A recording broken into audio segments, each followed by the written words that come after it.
How to control your iPhone with your eyes. So all you're gonna have to do is to open your system settings. Now you want to scroll down and go to accessibility, and we want to again scroll down and find a tracking.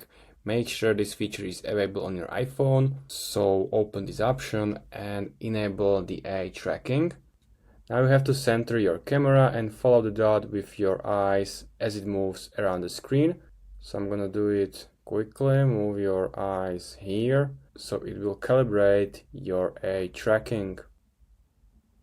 So now it's calibrated and I can use my eyes to control my iPhones. It's not calibrated well because I got the glasses. So if you want to turn it off with your eyes, you need to hold here and confirm with yes. And that's basically how you can control your iPhone with your eyes. All you need to do is to just calibrate it with your eyes. Make sure you don't have glasses like me. So that's basically how you can use it. If you find this video helpful, please consider subscribing and see you next time.